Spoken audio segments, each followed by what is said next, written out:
belum pernah terpikir sebelumnya. Ya.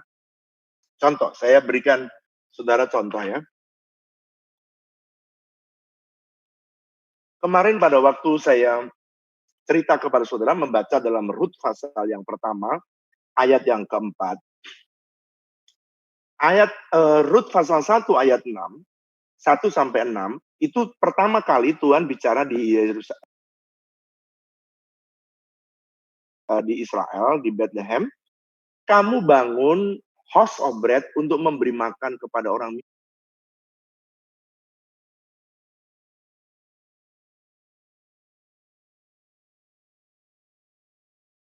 miskin.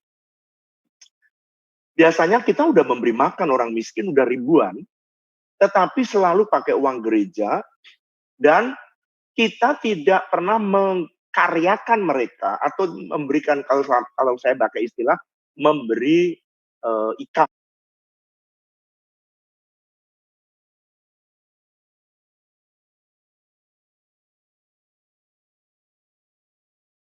ya.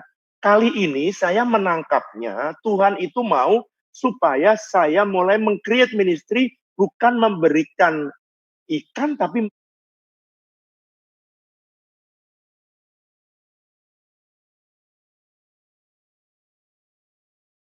memberikan pada mereka kail. Jadi makanya mulai di-setting lah namanya ministry House of Bread. Berkembangnya ministry, saya kemarin sudah cerita bahwa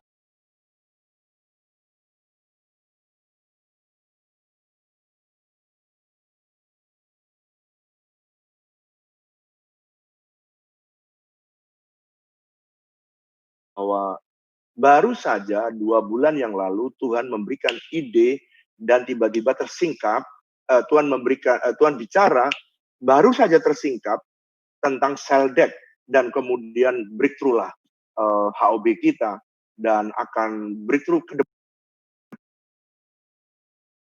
depan ini tinggal multiplikasi. Sekali greenhouse 1 sudah selesai, maka greenhouse yang lain tinggal memultiplikasikan. Nah, baru saja selesai, belum sampai semua jalan, baru selesai. Tiba-tiba Tuhan berbicara dari Rut pasal 1 ayat 4, kamu harus memberi makan kota 5 tahun ke depan, sebab Tuhan berkata, lihat Bethlehem itu kelaparan selama 10 tahun, Rut pasal 1 ayat 4. Lalu Tuhan berkata, 5 tahun lagi ke depan, kamu harus kamu bisa memberi makan bagi kota.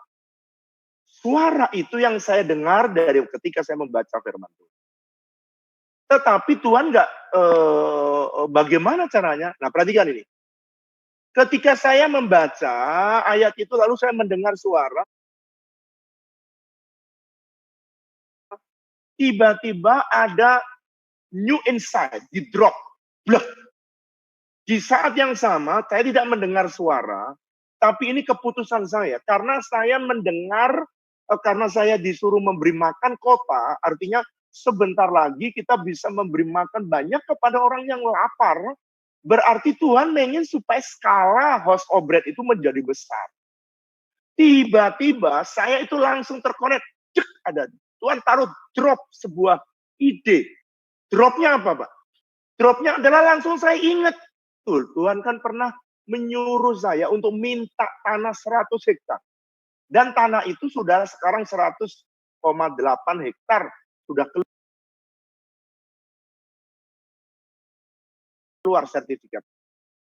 Doakan, masih ada 50 hektar yang belum keluar sertifikat. Memang menduduki tanah Kanaan itu nggak mudah, saudara. Menduduki tanah 12 hektar aja 2 tahun saya magerin mendudukinya. 1 tahun bergumul sambil stres, nggak mudah. Apalagi ini 100 hektar. Bahkan kita punya 158 hektar. Tapi yang keluar baru 108 hektar. Masih ada 50 hektar lagi. Keluar satu sertifikat, 1, 2, 1, 2. Ya, kita terus doa.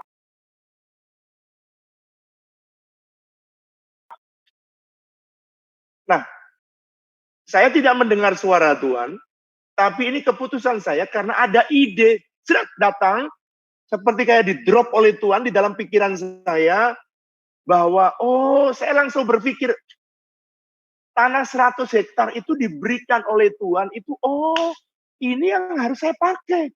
Baru saya ngerti. Nah gitu saudara. Saya nggak pernah terpikir, bahkan ada jemaat tanya, Pak, gereja ngapain sih punya beli tanah 100 hektar itu? Saya nggak beli kok, saya minta kok itu, disuruh Tuhan suruh minta. Biaya 15.000 itu hanya balik nama.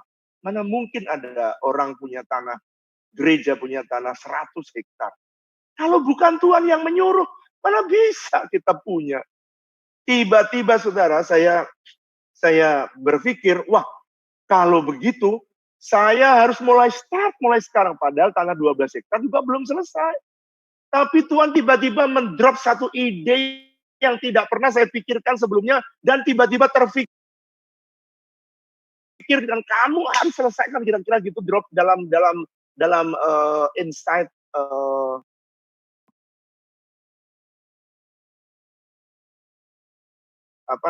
new insight masuk dalam pikiran saya, lalu kemudian saya mulai berpikir bahwa kita harus memakai tanah 100 hektar. Lalu kemudian saya mulai bergairah. Nah ini,